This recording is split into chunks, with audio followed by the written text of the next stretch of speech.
Amigos do Mosaico, se eu mencionar o nome Felício Ramute, lá em São José dos Campos, eu duvido que tenha alguém que não o conheça. Só que agora ele está em São Paulo e eu acho que uma boa parte das pessoas ainda não se deu conta nem de quem ele é e quão próximo ele é da nossa comunidade. Eu tenho hoje o prazer e a honra de entrevistar Felício Ramute, o vice-governador do estado. Vice-governador, muito obrigado por abrir espaço na sua agenda para conversar conosco. Rony, um prazer receber você, o Mosaico, a gente poder falar sobre a história, me contar um pouquinho da minha história, minha ligação, claro, com a religião judaica e um pouquinho da história de vida política. Então eu tenho certeza que vai ser um dia proveitoso. É um bom te receber aqui dentro do gabinete e poder contar essas histórias para você e, claro, para todos que estão nos acompanhando. Vamos começar com a família Ramute. Quer dizer, como é que vocês foram parar em São José? Antes de São José, da onde vocês vieram? Então, primeiro, os meus avós, por parte de mãe, vieram da Polônia, por parte de pai, da Romênia. Meu pai e minha mãe já nascidos aqui no Brasil. Minha mãe em Guaratinguetá, né? E meu pai ficou sabendo que tinha uma jovem judia lá em Guaratinguetá, e ele de São Paulo. Então foi atrás dela, lá em Guaratinguetá, assim conheceu minha mãe, que se casou e vieram morar em São Paulo. E aqui, na verdade, tiveram 4 filhos, eu tenho 3 irmãos, comigo 4 irmãos, eu sou o caçula, o mais novo, minha mãe Silvia, faleceu muito nova, com 47 anos de idade, né? E nós, né, os irmãos todos, cada um com a sua missão, com a sua profissão, mas eu lembro da minha infância, meu pai motorista de caminhão e não tinha condição de pagar uma escola particular, então nós estudávamos numa escola pública. E meu irmão era bom de tênis de mesa, né? Eu chamava de ping-pong, mas se eu chamar de ping-pong ele ia ficar bravo, vai ficar bravo comigo. Verdade. Né? O Sami, muito bom de tênis de mesa, e aí o Bialik, né?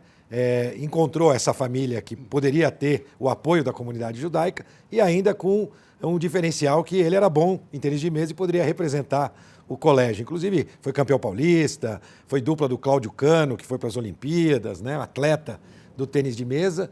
E aí o Bialik chamou, então, meu irmão para oferecer uma bolsa de estudos para ele.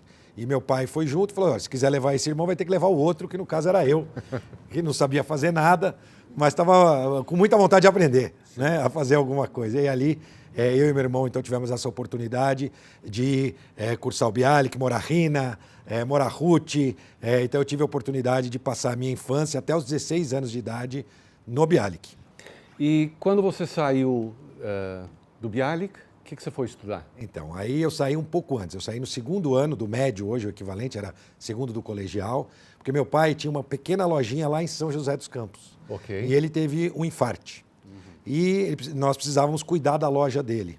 Então, eu e meu irmão tivemos que sair do Bialik e ir para São José dos Campos, morar lá em São José dos Campos. Meu pai ficou bom, hoje está com 85 anos, né? Mas nós tivemos que assumir aquele pequeno negócio. E ali, no comércio, nós morávamos dentro da loja por 3 anos e meio, eu morei dentro do lojinha, né? Sei. E essa história de comerciante, de fato, é que foi permeando a nossa vida. E me ajudou muito também na política, porque ser comerciante é aquele negócio, né? Você está com a loja aberta, vende tudo, você tem que atender todo tipo de gente, saber escutar e depois entender o que ele precisa para entregar um produto que seja bom para ele. E a história do comércio, para mim, foi muito interessante. Aos pouquinhos, eu, meu irmão e depois, claro, com a ajuda do meu pai, transformamos aquela pequena lojinha numa rede de comércio de ferragens e madeiras. Temos até um concorrente amigo, o Hélio Seibel, que é da Léo Madeiras. Sim. A rede que hoje pertence ao meu irmão chama-se Gasômetro Madeiras. Né?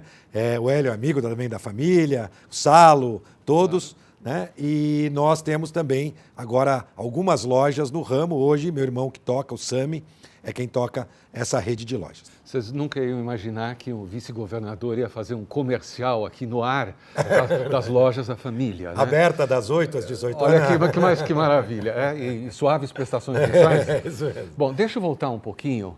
Entre você estudar no Bialik e você voltar para São José, você participou de algum movimento juvenil aqui? Sim, aí eu tive a oportunidade de frequentar a Hazit. Opa! Né? Frequentei a Hazit. E depois eu participei desde os 15 anos em dança. Eu fiz dança folclórica judaica. Né? Então eu era dançarino, o primeiro coreógrafo meu lá no Bialy, que ainda foi o Dindi. Né? Esses dias estive num Shabat na casa do Dindi, aqui em São Paulo, agora moro aqui em São Paulo. Então tive e depois fiz o Carmel, né, de dança, e também na Hebraica tive a oportunidade de fazer teatro. Né? Fiz teatro com o Caco Siocler, depois se tornou um ator famoso, o Heitor Goldfluss. Então eu também fiz teatro e dança na Hebraica, além de frequentar Hazit também. E depois cheguei a ser madrir lá na Hebraica, quando eles tinham também um pequeno movimento ali juvenil, que eu tive a oportunidade de na Hebraica também atuar. O Caco Siocler é o apresentador, o âncora, do documentário Seu Mosaico, que nós produzimos em homenagem ao meu pai nos 60 anos do programa. Ah, que bacana. Então, o Caco Siocler está em casa também. Aliás, aproveitando a deixa, você fez teatro. Bom, então, além de estar na loja ouvindo todo mundo, você fez teatro. Sim. O que também deve ter ajudado na política. Ajuda. Agora, vamos lá, como é que nós chegamos na política vindo do comércio? Teatro e dança, né, ajudam em muitas coisas. Assim como o esporte ajuda, Sim. Assim como a cultura de forma geral ajuda, seja qual profissão que você escolher, né, quando você tem essas oportunidades. Tem uma história curiosa. Meu irmão e a esposa dele atual se conheceram na Hebraica fazendo o Diário de Anne Frank. Ele era o Peter e ela era a Anne Frank. Se conheceram, se casaram, estão casados até hoje. Opa. E eu trabalhava também nessa peça na área da produção, ali, na iluminação, na parte técnica da peça, o Diário de Anne Frank, uma montagem da Hebraica, com Moisés Miatzkowski, que era o nosso diretor. Mas como aconteceu essa questão do comércio para a política, respondendo a sua pergunta, Rony, 23 anos eu estava lá no balcão da lojinha, era 1994, e um marceneiro que chama-se Belésia, cliente nosso, chegou até mim e falou: Felício, nós vamos ter um plebiscito sobre parlamentarismo, presidencialismo e monarquia. Os mais velhinhos vão lembrar desse plebiscito. E ele perguntou: você vai votar em qual? Né? Eu falei: olha, não faço a mínima ideia. Não sei nem o que é um, o que é outro, o que é outro. Ele falou: olha, nós temos um partido aqui em São José dos Campos que está discutindo sobre esses temas. Você não gostaria de participar de uma reunião? Eu falei: eu quero ir. Então eu tinha 23 anos de idade, até porque eu teria que votar. Como é que você vai votar em alguma coisa que você não tem o menor conhecimento? E ali tinha um grupo de pessoas, no então PSDB, né, que se juntou ali para fazer política de um jeito diferente, mas começaram com essa questão dessa discussão parlamentar. Na época votei no parlamentarismo, né, é o que eu acredito, inclusive, que seria muito melhor para o país, né? Israel, nós temos, né, o parlamentarismo, isso faz toda a diferença. Né? Então, com 23 anos eu me juntei àquele grupo, nós acabamos elegendo um prefeito que ficou por 8 anos, depois elegemos um outro prefeito que ficou por 8 anos, e neste momento que a minha lojinha já estava mais estruturada e eu pude aceitar o convite do prefeito para ser secretário. E aí eu fui ser secretário de Mobilidade Urbana, presidente da Urbanizadora Municipal, uma empresa de economia mista, por 8 anos, junto com o prefeito Eduardo Cury, na época. E depois disso, nós tivemos uma outra eleição, que o nosso grupo perdeu a eleição, e em 2016, então, o grupo me escolheu para ser o candidato a representá-lo lá em São José dos Campos à prefeitura. Eu nunca tinha sido candidato a nada, nem a síndico de prédio, e aí eu ganhei no primeiro turno, depois fui reeleito também no primeiro turno. Um pequeno aposto aqui. O Felício, na primeira eleição, ganhou com 60% dos votos. Na segunda, praticamente com a mesma coisa, 58% e tal. Eu tentei fazer minha lição de casa. Vamos em frente. É isso mesmo. Vamos lá. Na segunda, tínhamos 11 candidatos. Opa, né? mas que... eram muitos candidatos. Sim, né? sim. Graças a Deus a gente acertou mais do que errou lá em São José dos Campos e a população reconhece isso. Bacana. Isso é bacana. Isso é o que fica, na verdade, para o gestor público. E no segundo mandato, então, eu entendi e decidi que era importante a gente levar aquele jeito de fazer política para uma outra esfera, para uma esfera estadual. E saí pré-candidato ao governo do Estado de São Paulo. Sim. Deixei a prefeitura, o meu vice, que era do meu partido, assume a prefeitura no segundo mandato, com mais ou menos 1 ano e 3 meses, e assumi, então, uma candidatura, uma pré-candidatura ao governo do Estado de São Paulo. No meio do caminho, né, e a pré-candidatura tinha um objetivo, era a prática da boa política, né, fazer com que a gente pudesse difundir a boa política e também o nosso jeito de fazer campanha. E eu vou explicar um pouquinho como é isso. Mas no meio do caminho, eu encontrei o Tarcísio.